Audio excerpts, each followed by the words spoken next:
Hello everyone, how's it going?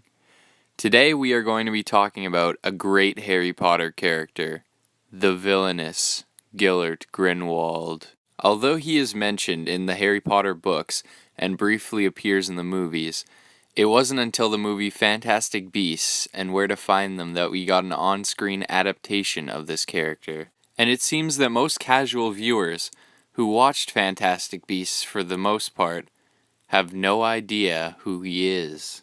So I thought I'd make this video for anyone who wants to know more about this great character. So with that intro out of the way, let's start this. Gellert Grindelwald was born around the year 1883, although the exact date is unknown.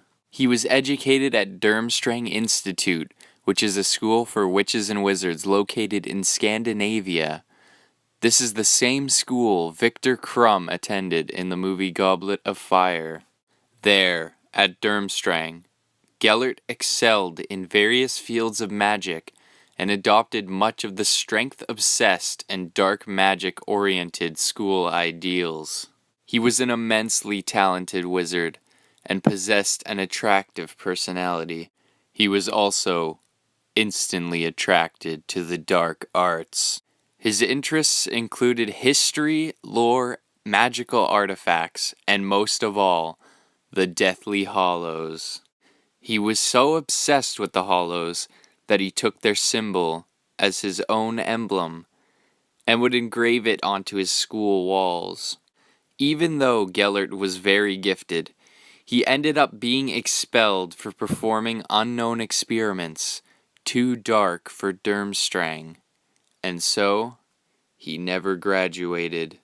After his expulsion, his lust for knowledge of the Deathly Hallows led him to Godric's Hollow, where Ignatius Peverell, the first owner of the invisibility cloak, had been buried. Gellert's aunt ironically happened to live there and let him stay. It was there, at Godric's Hollow in the summer of 1899, that Gellert met and became friends with Albus Dumbledore. The two teenagers had many things in common, both being very smart and the top of their class. They became very close and began to shape each other's ideas, powers, and ultimately destinies from that day forth. The pair shared two goals. The first was their search for the Deathly Hallows and wish to control the power of death, and the other was to overturn the Statue of Secrecy and basically reveal wizards and overthrow the Muggles. The friends' plot to leave Godric's Hollow and begin their revolution became serious in the year 1899. Dumbledore's brother, Aberforth, learned of his brother's plans and was disgusted.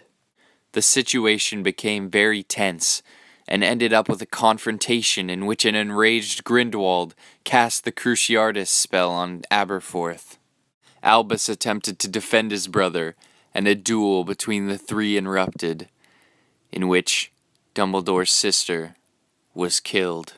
The two Dumbledore brothers were crushed at the death of their sister, and Grindelwald fled England after being blamed for the death.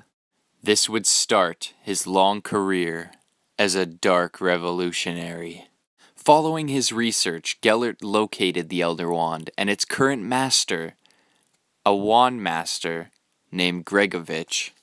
Grindelwald hid in the wandmaker's shop until the right moment he stunned him and stole the Elder Wand for himself, becoming its new master. Following this event, he started amassing an army of followers. He and his legion of fanatics began launching attacks across Europe, resulting in mass slaughters and gaining attention from magical authorities. In response to this, an international wizard hunt ensued.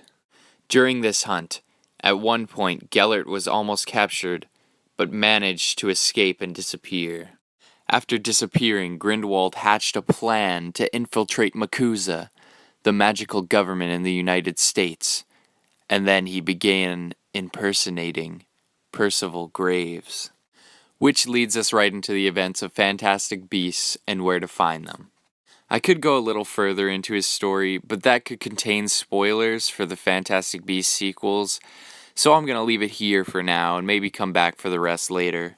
So what do you guys think of Gellert Grindelwald? Did you already know his history? Leave a comment down below. I personally think he's a great villain, second only to Voldemort, and I think J.K. Rowling did a great job with him. He has a very dark backstory, and I really like the idea of the fallen friendship between him and Dumbledore. Brings to mind Anakin and Obi-Wan in Star Wars. So just before I go, I'd like to give you guys a thank you. My last video got over 100 views, and this is a lot for me. I've never gotten over 100 views, so this is a big milestone for my channel. So with that, thank you guys for your support, and subscribe for more.